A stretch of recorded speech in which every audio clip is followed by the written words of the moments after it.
Hello students, स्वागत है आपका अपने YouTube चैनल स्टडी 100 में। मैं प्रदीप आप लोगों के बीच, और आज मैं फिजिक्स में एक नए टॉपिक को लेकर बात करता हूं। जैसा कि आपको पता है कि वन टॉपिक वन लेक्चर के अंतर्गत हम लगातार क्लासेस दे रहे हैं, और इसी क्रम में आज मैं बात करूंगा वैद्युत क्षेत्र को लेकर के। और वैद्युत क्षेत्र की तीव्रता, किसी बिंदु आवेश से कण वैद्युत क्षेत्र की तीव्रता, इस चीज को मैं सरलता से और सरल भाषाओं में क्या है आप लोगों को समझाने का प्रयास कर रहा हूँ। ठीक है, तो आइए देखिएगा वैद्युत क्षेत्र की तीव्रता क्या है, वैद्युत क्षेत्र क्या होता है, पहले इसको देख लेते हैं हम लोग। इलेक्ट्रिक फील्ड किसे कहते हैं, इसे इंग्लिश में क्या कहते हैं बाबू, इलेक्ट्रिक फील्ड कहते हैं।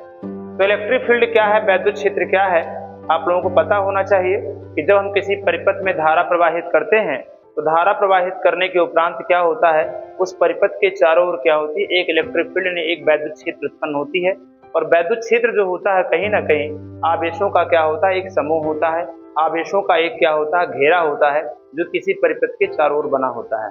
तो क्या होता है, वैद्युत क्षेत्र की बात करूं मैं तो एक आवेश क्या होता है बताइए, एक आवेश तथा आवेश समुदाय का वह क्षेत्र, क्या लिखेंगे, एक आवेश या आवेश समुदाय का वह क्षेत्र जिसमें अन्य कोई परीक्षण आवेश, जिसमें अन्य कोई क्या है, परीक्षण आवेश आकर्षण अथवा प्रतिकर्षण, आकर्षण अथवा प्रतिकर्षण बल का क्या करता है, अनुभव करता है। ठीक है, एक आवेश या आवेश समुदाय का वह क्षेत्र जिसमें कोई परीक्षण आवेश आकर्षण अथवा प्रतिकर्षण बल का क्या करता है, अनुभव करता है, उसे हम क्या कहते हैं, वैद्युत क्षेत्र कहते हैं। क्या कहते हैं, वैद्युत क्षेत्र कहते हैं। तो लिख लेंगे आप वैसे, एक आवेश या आवेश समुदाय का, आवेश समुदाय का वह क्षेत्र जिसमें कोई परीक्षण आवेश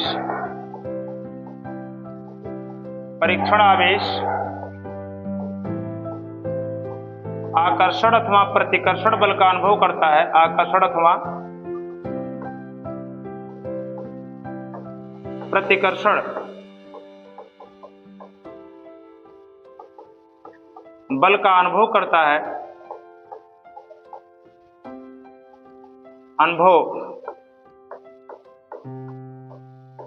उसे वैद्युत क्षेत्र कहते हैं। ठीक है, ये परिभाषा आपके लिए होगा, और ये आपका जो है एकदम बिल्कुल वैद्युत क्षेत्र की परिभाषा है। इसी प्रकार आता है एक वैद्युत क्षेत्र की तीव्रता होती है। अगर कोई परीक्षण आवेश इस क्षेत्र के भीतर आएगा तो निश्चित है उस आवेश का कुछ ना कुछ अपना एक मान होगा, कुछ ना कुछ अपना एक क्या है कि वैल्यू होगी। तो क्या होगा, अगर ये जो एक मुख्य आवेश देख रहे हैं आप, इस आवेश द्वारा इस पर कुछ ना कुछ तो बल लगाया जाएगा ना, वो बल प्रतिकर्षण भी हो सकता है और आकर्षण भी हो सकता है, क्योंकि इस आवेश यानी इस परीक्षण आवेश पर निर्भर करता है। अगर ये परीक्षण आवेश क्या है, प्लस में है, तो निश्चित है ये क्या होगा, प्रतिकर्षण करेगा, और अगर वो माइनस में है तो क्या होगा, आकर्षण करेगा। तो क्या कहता है, एक आवेश तथा आवेश समुदाय के कारण इस परीक्षण आवेश पर लगने वाला बल, एक आवेश या आवेश समुदाय के कारण इस परीक्षण आवेश पर लगने वाला बल तथा इस आवेश के मान के अनुपात को, जो ये मान है, अनुपात जो आवेश है, इसके मान के अनुपात को हम क्या कहते हैं, वैद्युत क्षेत्र की तीव्रता यानी इंटेंसिटी ऑफ इलेक्ट्रिक फील्ड कहा जाता है, यानी वैद्युत क्षेत्र की तीव्रता कहते हैं। तो लिख सकते हैं आप, एक आवेश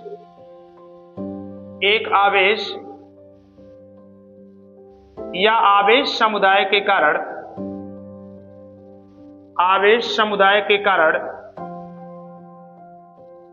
परीक्षण आवेश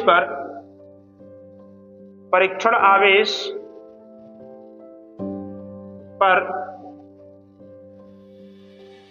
लगने वाला बल तथा परीक्षण आवेश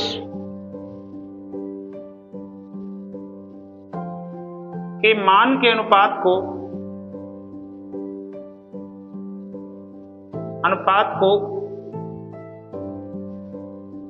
वैद्युत क्षेत्र की तीव्रता कहते हैं। वैद्युत क्षेत्र की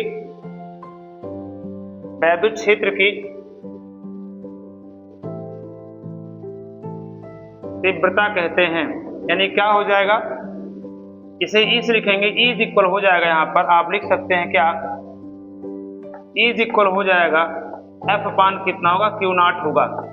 जहां देखा जाएगा तो जो एफ है वो इस आवेश द्वारा इस पर लगाया गया बल है, और जो क्यू नॉट है वो आवेश, परीक्षण आवेश के खुद का मान है, यानी इसका मात्रक होगा न्यूटन प्रति क्या होगा बताइए, कूलाम होगा। न्यूटन प्रति क्या होगा बताइए, कूलाम होगा। इस तरह से इसको आप नोट करें। फिर हम किसी बिंदु आवेश के कारण किसी बिंदु पर वैद्युत क्षेत्र की तीव्रता को लेकर के बात कर रहे हैं।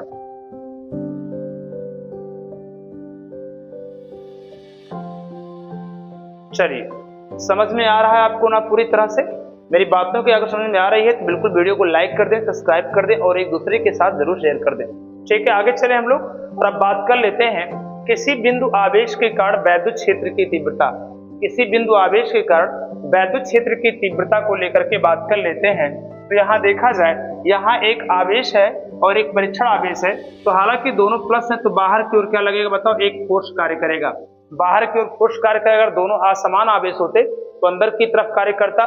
तो क्या करना है, माना क्या लिखेंगे आप बताइए, माना एक बिंदु आवेश,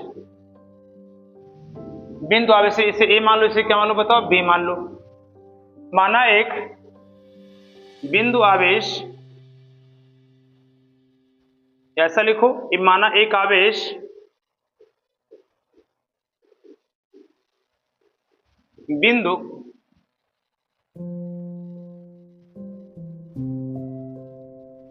प्लस क्यू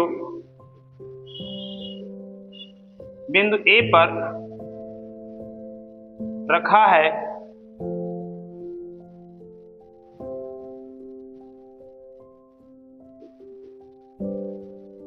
है, जिसके माध्यम का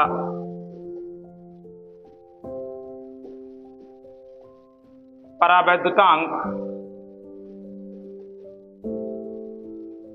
कैपिटल के है। अतः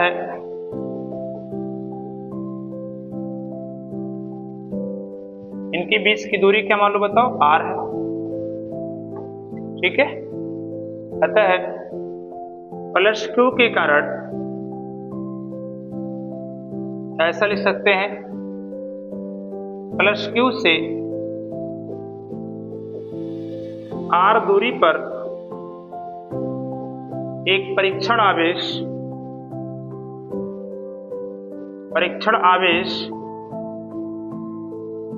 क्यू नॉट है, जिस पर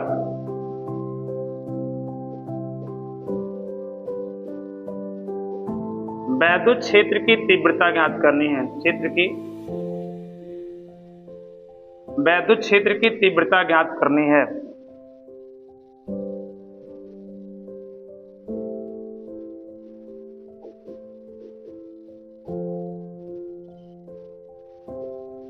इसलिए क्या लिखेंगे आप, प्लस क्यू के कारण क्यू नॉट पर लगने वाला क्या बल। तो आप जानते हैं दो आवेशों के बीच में जो बल कार्य करता है वो बल कौन सा कार्य करता है, कूलाम के नियम से। बल F इज इक्वल कितना होगा, 1/4πε0 के Q into Q not by कितना होगा, आर स्क्वायर। क्योंकि आपको पता है फॉर्मूला होता है Q1 इंटू Q2 बाई कितना होता है, आर स्क्वायर होता है। लेकिन यहाँ पर एक Q है, दूसरा क्या है, Q नॉट है, इनके बीच को निकालना हमको है। तो ये हो जाएगा, यदि प्लस Q के कारण Q नॉट पर वैद्युत क्षेत्र की तीव्रता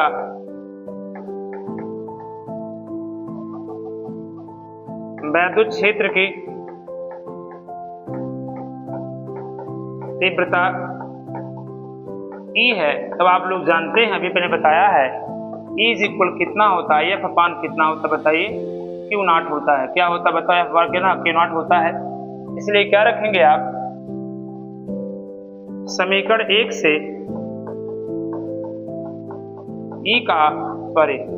F का मान रखने पर